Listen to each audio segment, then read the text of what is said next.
Welcome to Life Lessons in Law with Lashonda. I'm your host, Lashonda Counsel Rogers.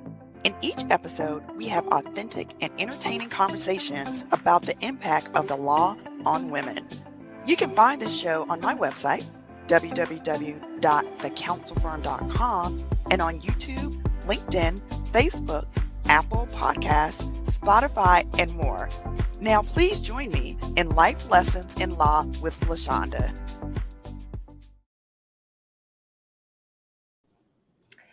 Hello, everyone, and welcome to another episode of Life Lessons in Law with Lashonda. Today, we have with us the one and only Vanessa, the Pink Boss Parker. Hi, Vanessa. How are you? Thank you so much for having me. Oh, of course, of course. So we only have limited time, so I am just going to jump right in with you. So let's talk about the Pink Boss. Tell us about the Pink Boss. Yes, so I am transitioning now. It's so interesting. I started off being a business support. So I was a business coach for female entrepreneurs that had full-time jobs that wanted to start a side hustle and just didn't know where to start. Well, that was great. I went back to corporate, did all the things, and the pandemic hit. And in the pandemic, I did a lot of therapy, self-care, got my yoga certification, sound bowl certification, life coaching certification, all the things. Oh, you just certified up. I did. I got all the things in pandemic.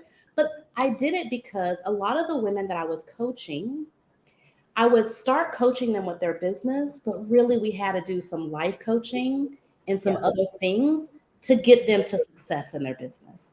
All of our businesses and our personal life are blended. So I wanted to get some skills to actually help people more with their mindset and then with the business. So when I say I'm transitioning, I'm trying to figure out what that looks like in the marketplace. I have a few clients right now that I'm working with kind of the holistic part of their life and their business, and then how we blend that together.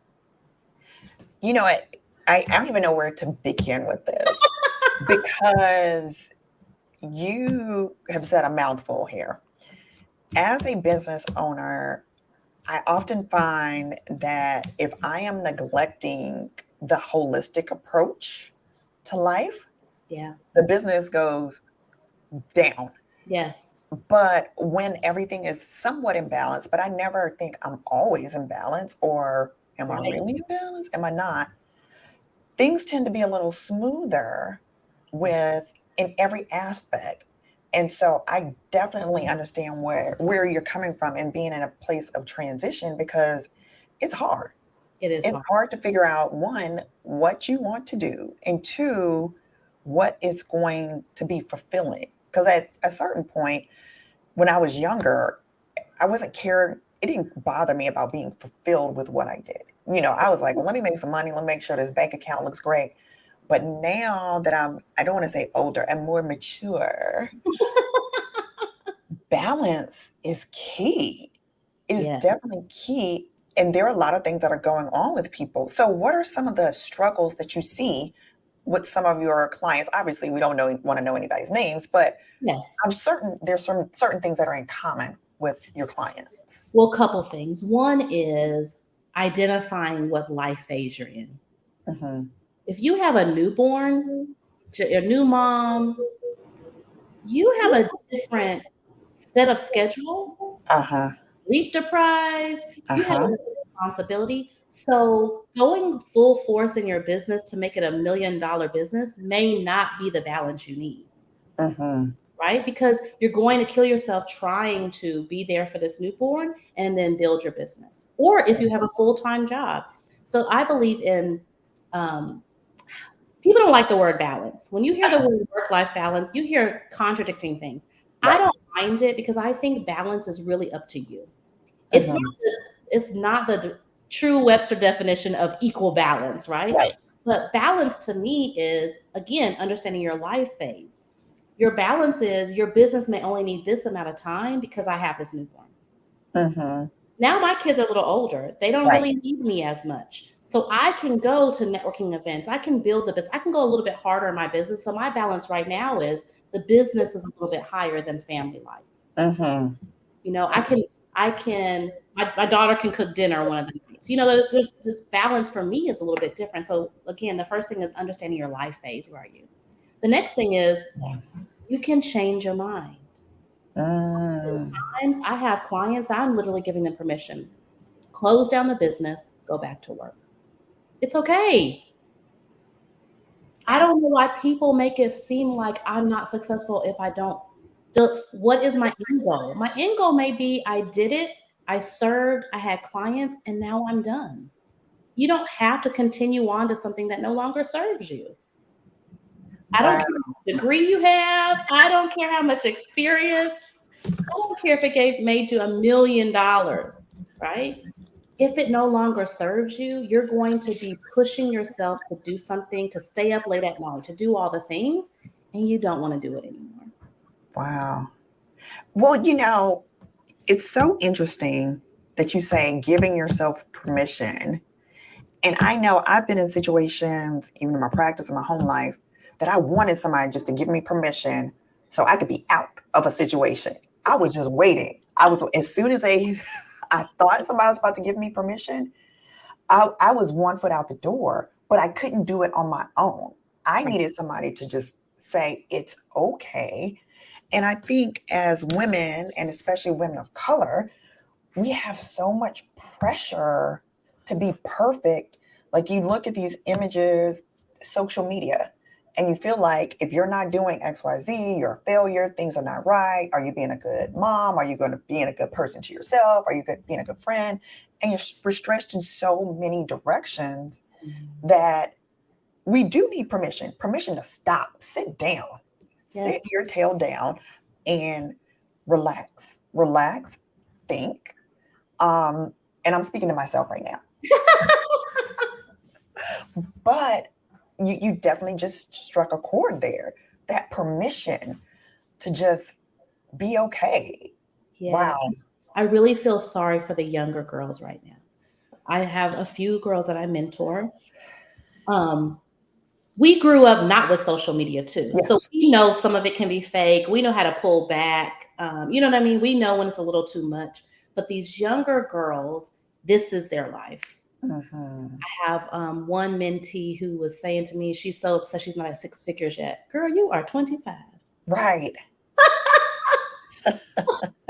Like the seeing they're going to Cabo for vacation. I Yeah. didn't go to Cabo until much later in life. Not knocking the life that they have, Yeah. but to keeping up with the Joneses, to Yes. comparing yourself on social, to think that's the norm. It is not Hmm. the norm, Yeah. right? There are people who are making $60,000, $40,000 coming out of college, doing okay. But when Hmm. we're only showing these other images, you think that's what you need to do. So I do think social media plays a big impact. But just giving yourself permission, but really just doing some self reflection. What do you really want? Hmm. That's for any age. What do you really want? And that can change, and that is okay. So what advice you give to people who you say, what do you want? And they say, I don't know. You got to try some things out. Sometimes, now again, this depends on your life family phase. If you're married and you have a spouse that shares in expenses, then you may have a little bit more wiggle room that you can try a new career or you Hmm. could stop and go start a business. You know, you got to check your finances. I'm Right. not telling people to quit their job. That's not what I'm No, no, don't do that. saying. You do have to check your life phase. Like, what can you do? It could be volunteering. If you thought about working for a nonprofit, go volunteer for one for a little bit. If Mhm. it is find a hobby, find some things that you are interested in, but it does take some time to ask yourself some real questions. What what makes you happy? What makes you sad? What about this current position in my career, whether that's an entrepreneur or a business or employee that I like? What don't I like? You know, for a long time, it took me, I went back to corporate and I was a project manager for a long time. I've always kept a job and my business. Okay. The pandemic, I got laid off in the pandemic and I started freelancing project management. And I had to quickly learn what kind of clients I wanted.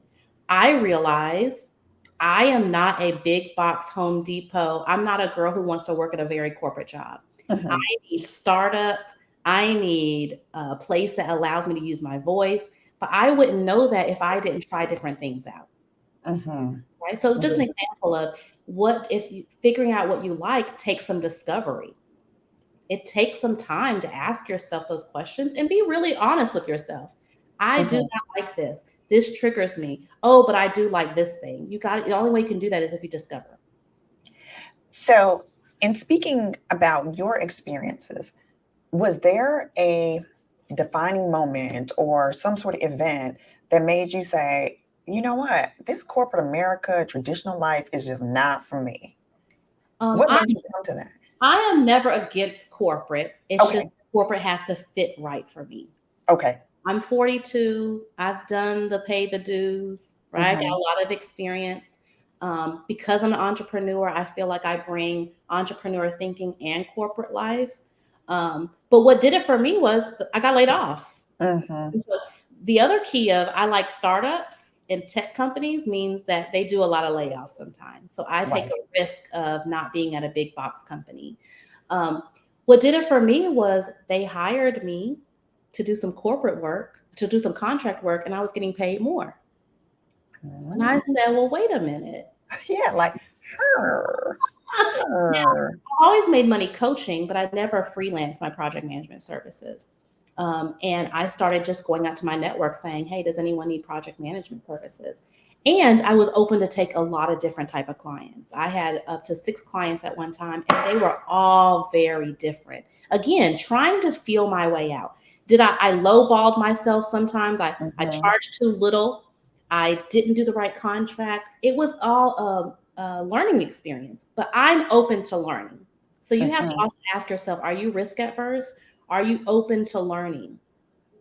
I'm willing to do that because I know I can make money. No matter what, I can go out there and try to make money. So money is not always in my forefront. It's really finding the thing that I want to do. At 42 in my life and my kids are older, I really want to do things that make me happy. I get, yeah, no, you're absolutely right.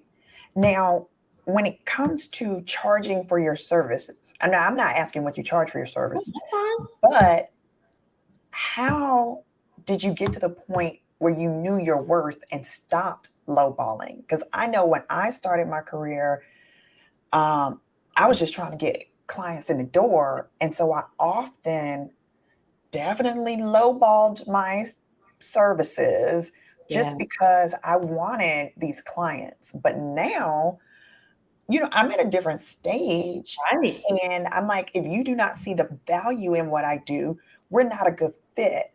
But what brought you to the point where you're like, mm-mm, I'm not gonna lowball myself anymore? Yeah. So for me in this space of when I was freelancing was the type of client, Mhm. right? I'm definitely not I'm not going to discount myself for a client who is going to be calling me all the time. Yes. So identifying what type of client I wanted to work with was one. Right.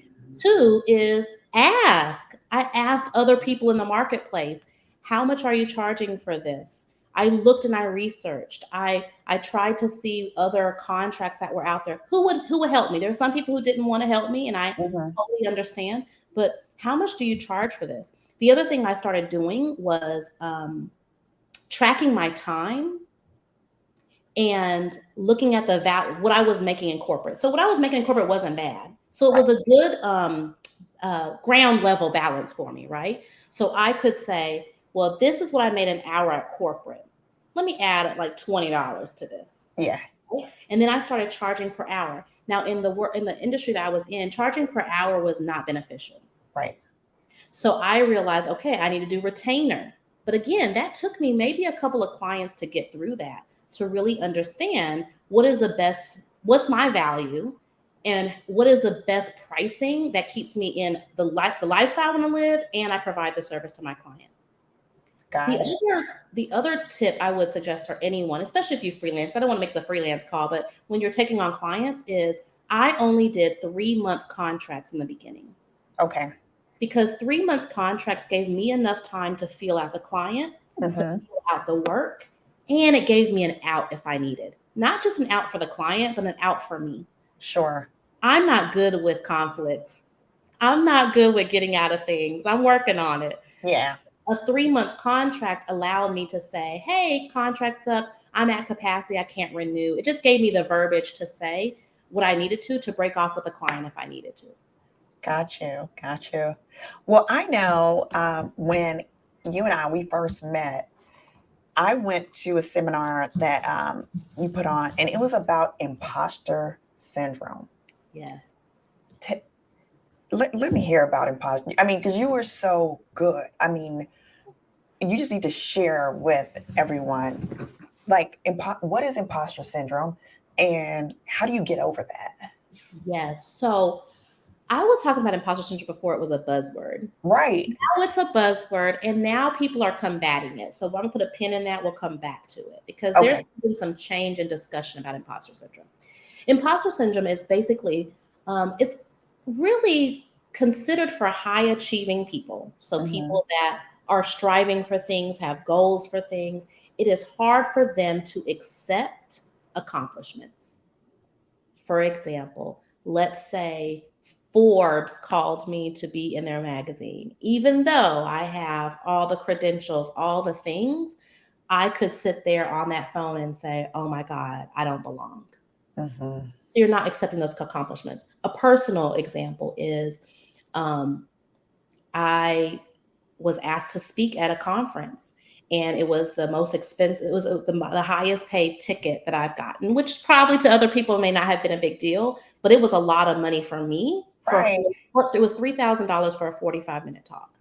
I had not received income like that from speaking. I've spoken all the time, but Right. that was the highest ticket for me. It was a major stage, a biggest stage I've ever been on. And I immediately, when I got the contract, started doubting myself. Oh Mm. my God, who's going to be in the audience? Oh, the person next to me is going to be this person. I don't know if I can hold the stage. Now, I've been on how many stages? I've talked Right. time. The topic was how to was about business and blending your life. A topic I can talk about. Yeah. But immediately that imposter syndrome, that self-doubt kicked in that I didn't belong on that stage. Wow.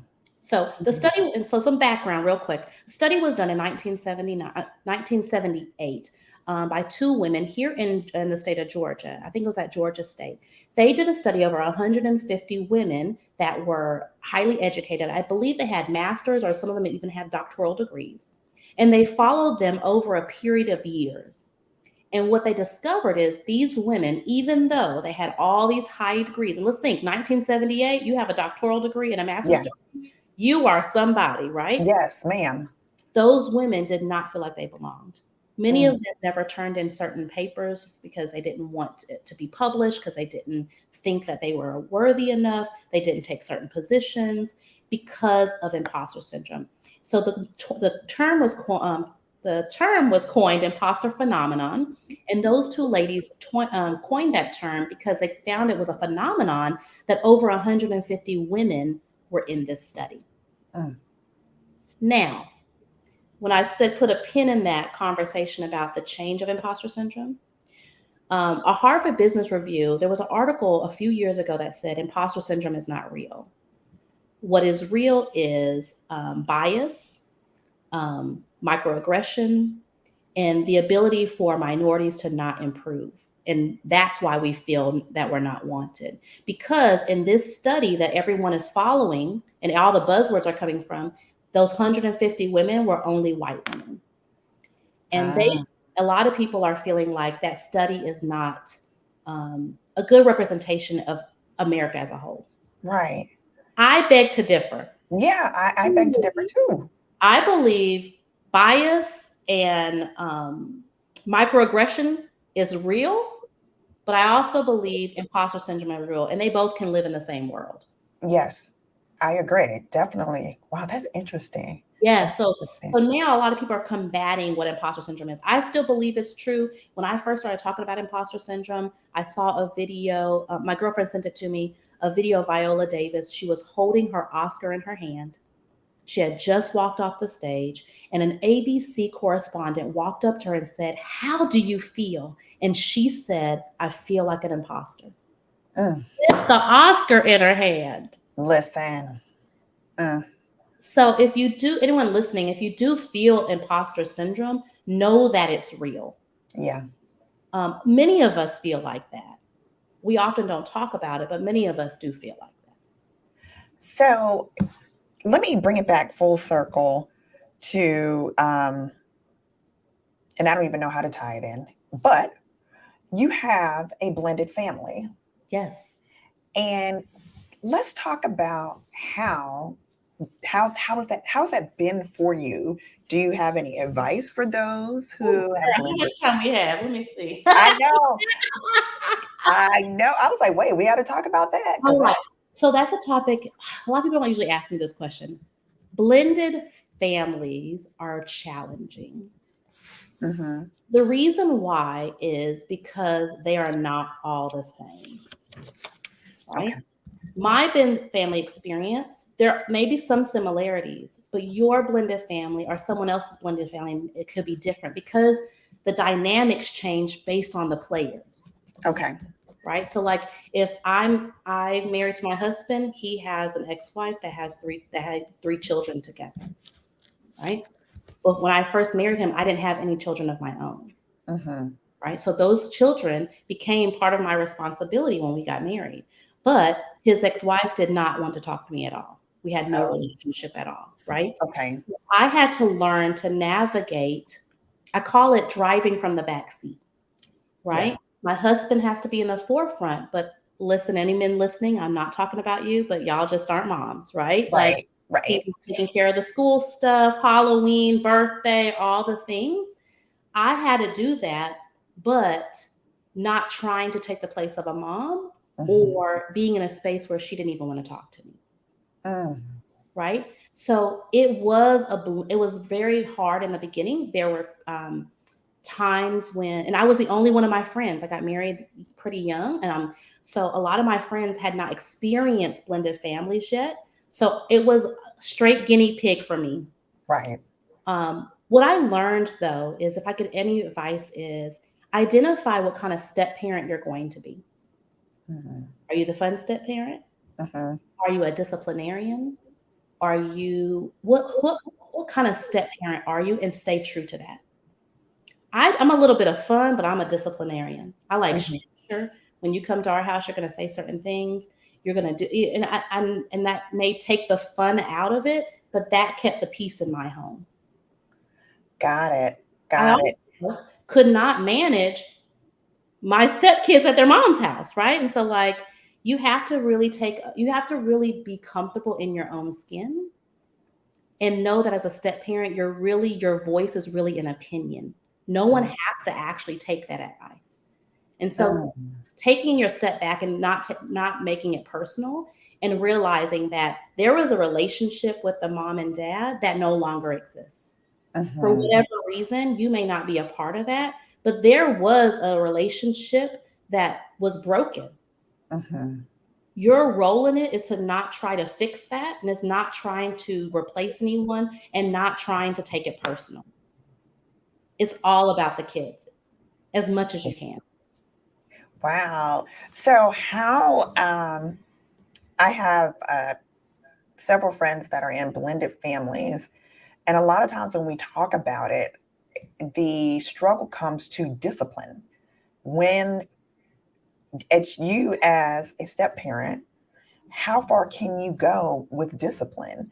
And what if you and your spouse are not on the same page as far as disciplining these stepchildren? Do you just say, "Hey, I'm taking a back seat," and I guess you have to, but To what is your experience with it? you have to have a discussion. Okay. There should be no assumption. Now, my kids, their mother, we talk now. Over the years, we've gotten much better. My stepson moved in with us in the 5th grade. He just graduated, so we have a much better relationship now. I Good. think it took some time, but I also gave space. Right? I think in discipline, just like money, just like all the things, you have to have a real conversation. I don't like this. This is what I like, because it also is hard when then you have your own children together and you Right. discipline one way and then the other kids have a discipline. If you can have open communication with everybody, all the players, to understand what that looks like. Because if that mother is saying, you can't spank my child, Right. you don't need to be spanking that child. Right. Right? So what that conversation looks like, it is hard to take a back seat. I am not acting like this is easy. There's been several times that they agreed on something that I thought was insane. Mm-hmm. I had to take a step back because my role was a step parent. Now, the problem is, as a step parent, oftentimes you're not the celebratory person. You Okay. are. And it's hard because your finances, your time, your energy is going to that child just like it was your own. Mm-hmm. Sometimes you're not there for the celebratory part of it. And so Mm. it's a lot of self-talk. It's a lot of taking a back seat and reminding yourself that this is about the kids and not you. Right. So, last question about this, because I know you're all in my business. Oh, girl, no, I'm fine. So, you and their mother are in good terms now. What was the light bulb? What bridged that gap? Was it I time or? think time. My stepson moved in with Right. us, so there had to be some kind of communication where there Got it. wasn't communication before. Now we've got schools, we've got field trips, we've got summers, so there had to be some communication. I think time, Mm-hmm. right? I think people move on. I also think that I try to be as respectful as I could. And one thing is, there was never no drag out, fallout, drama. Sure. You know, um, I also think that I was consistent. I love my stepkids like my own. If you knew me, you know that they are. I only say the word step parent because of identification, but Mm-hmm. I care for those kids like they are my own. They were my own before I even had my own daughter. So Right. um, I think for me, I don't think the light bulb moment is really the step parent. I think the light bulb moment responsibility is the other parent. Mm. Now, her Wow. and I have never had a discussion about this, so I don't know. Yeah. But I think it's not, I didn't have to have the light bulb moment. I Okay. knew going in what this was. This is my husband has these kids. These are now my kids. Sure. Now, but I meet a lot of people where they don't feel like that. They I feel do too. Yeah. like you have those kids, that's your responsibility. I just think when you're marrying someone who has children, that is a very hard line to draw. You Mm-hmm. don't want anyone to do that to you if you were to remarry with your child. Sure. Definitely. Oh my gosh, Vanessa, we are out of time. But I definitely want to make sure that our listeners, that our viewers are able to reach out to you. So tell us, how can we contact you?